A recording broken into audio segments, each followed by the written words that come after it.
Hey everyone, we have another opening today. I'm actually just going to crack this one open right away, and then we'll get into some storyline about it after. So let's get cracking.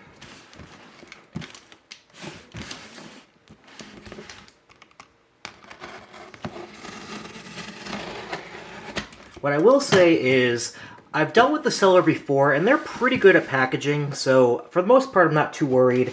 It looks like the shipment might have been a little bit damaged, but I expect that the contents inside are fairly well managed, so should be all good.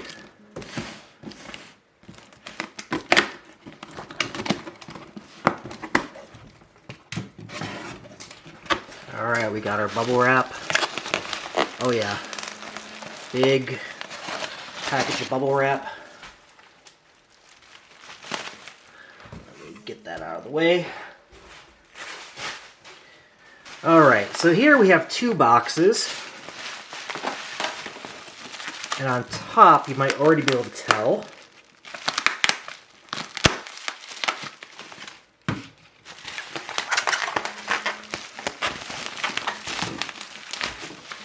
I'm going to have to do a little bit of surgery here.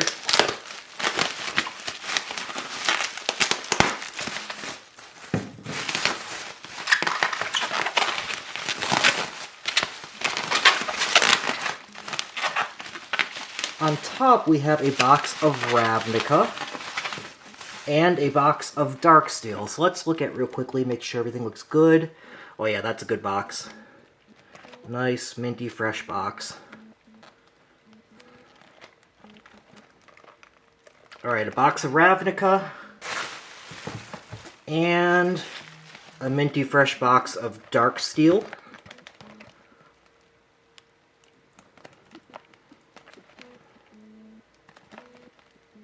All looking good, checking out. Alright. Now I want to talk a little bit about these two sets. They're two of people's favorite sets. Pull them together here, Ravnica and Darksteel. And I'll start with Ravnica.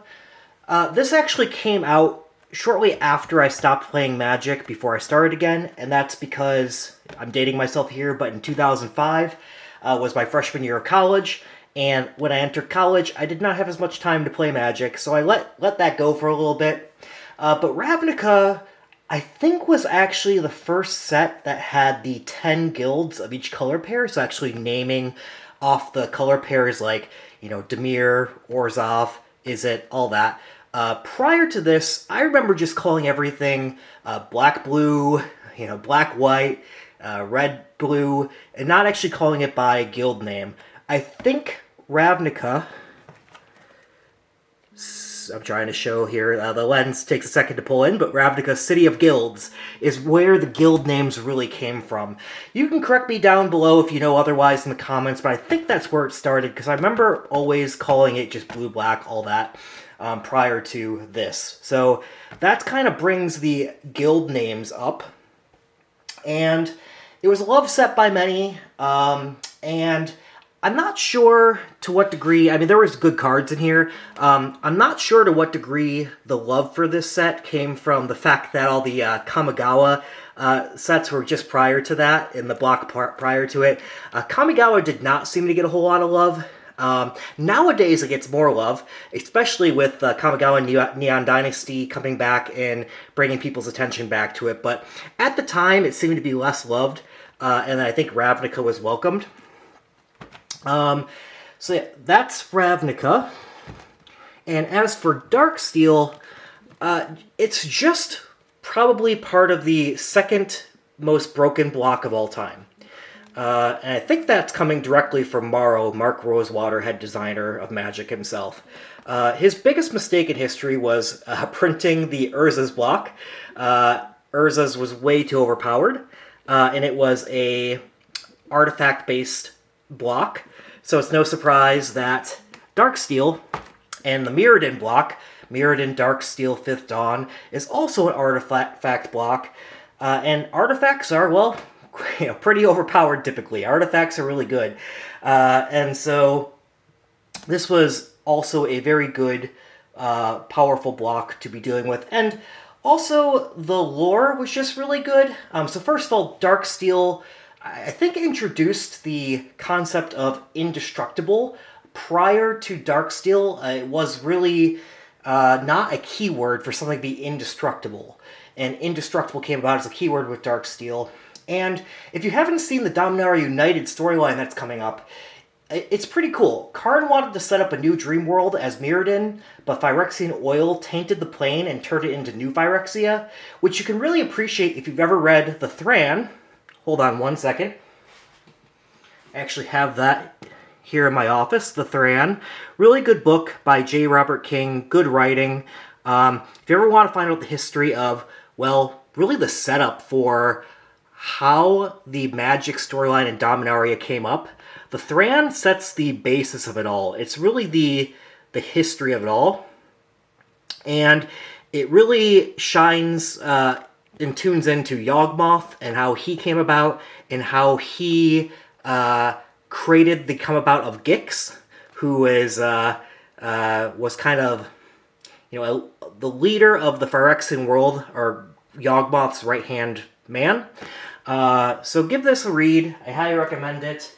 Another book that's good that doesn't really tie into the normal lore, but for a first read, a lot of people will read Magic the Gathering Arena. It's a quicker read, it's really well written, and it's a good short story that kind of is separate from the whole timeline, everything. But I actually liked it so much that...